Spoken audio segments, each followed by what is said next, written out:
You may know the puzzle slash brain teaser Kanoodle. It comes in a small case, it's very portable because everything fits in that case. It has a base with little notches such as that one. It comes with a set of pieces such as this one. And there are various challenges. You place some piece there during setup and then you place the remaining ones in order to fill up the space evenly, entirely, and there are some two-dimensional challenges and then some pyramidal three-dimensional challenges. I like Kanoodle very much, so do my daughters. Since it's so small and self-contained, very often we bring it, say, to restaurants or places like that, so where we have some time to wait, then we play Kanoodle together cooperatively. It's a one-player thing. Of course, again, you can work together, so a number of players can play at the same time. Now, however, there is also a two-player competitive version of Kanoodle, which is called, interesting enough and makes sense enough, Kanoodle Head-to-Head. This is the main piece of the equipment, which also works as the case. All of the components that you see here fit in the two compartments here. Very, very nice. Very neat. Then you place this divider here in between. Each player sits on one side of the contraption here, and each player takes a set of components. You have the instructions here, and you have a deck of challenges. They're double-sided, numbered to indicate the difficulty. The higher the number, the more difficult the challenge. And then you simply choose one, or you draw one randomly. And then, like this. And the two sides, well, double-sided, but actually, yeah, both sides show the same images because both players need to have a reference. And then say we're decided to play the 14, then both players will set up their side of the board accordingly. Now, you can just set it up and then say 1, 2, 3, go, and then both players start at the same time, or you can turn setup into part of the competition. That is, once the card is placed there, players set up their side of the place, their side of the board, and then they start trying to solve it at the same time. And so on, this is the idea. Then once the game is set up, both players will start using their pieces to try to solve it. I haven't solved this one, so I don't know exactly how it goes. I'm just placing things here somewhat randomly, just to give you a sense of how things look when you start playing Kanoodle. Well, this can only be wrong. But this is pretty much, this has to be wrong too. But this is the general idea with Kanoodle. You will play, it's a spatial puzzle that now two players are playing at the same time. You simply place pieces there, and the player that completes the whole thing first is the winner.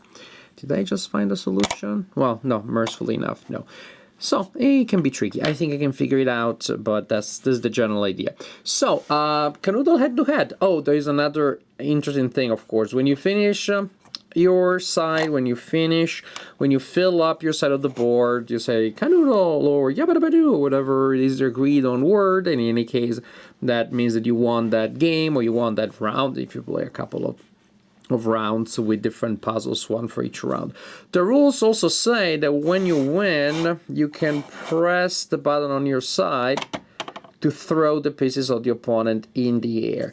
Not only have I not done that, but I hope my daughters don't watch this video anytime soon. I also haven't told them. There's just no way. There's simply no way I'm going to tell my daughters that you could do that. Because then it becomes too mean. They are 5 and 7. I play Kanoodle, the regular version, which play cooperatively with both.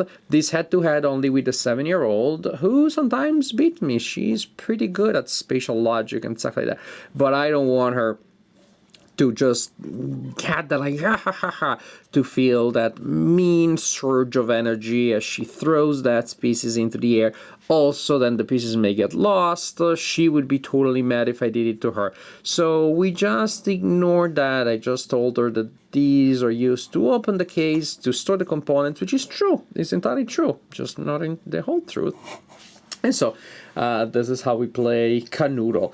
And she likes it. I played with my daughter Amelia, 7-year-old. She really enjoys it. After, usually I get a new game, I show it to her. We played once or twice. And then I want to see if she asks me, and she has been asking several times to play it. And she's pretty good sometimes. I don't know how the mind of a 7-year-old works exactly. Sometimes she gets stuck and it's sort of impossible for her somehow to figure it out. And some of the times, boom, boom, boom, boom, boom, supernatural. Like I barely start and she has the solution. It's a simple, fun little puzzle that now you're playing against an opponent. See who can solve it first. So if you like abstract games, this is an interesting one. It's very simple, it's very basic. Again, you can play with children, not a problem at all. It's fun that you have a lot of variety. It's fun that you have a lot of different puzzles, so replay value there, different levels of difficulty. It's also interesting that some of these puzzles, we found out, can be solved in multiple ways, not just in one way. There were times in which we solved the puzzle almost at the same time and we compared the solution. They were both right, yet they were different. Or some of the times, say I solved it and then she solved it. I looked at her puzzle. I was like, yeah, it's yours is different from mine. So just for fun, she took her down and then she tried to figure out what the alternative solution was. So that is fun too. We haven't checked that with every puzzle, but there are some that definitely work that way. There's also one or two that we notice must have misprints because simply the way the setup pieces are placed there, they cannot possibly go. Say, for example, there's one, I don't remember where it is, where the separate instructions had two pieces adjacent to one another, and there's a single dot or that is left in a corner, which is impossible. There's no piece that has a single ball, a single dot. So we found that. Maybe there are other ones, but we played a few of them, quite a few of them, at least half of them, and we had a good time. So Kanoodle head-to-head, incredibly simple.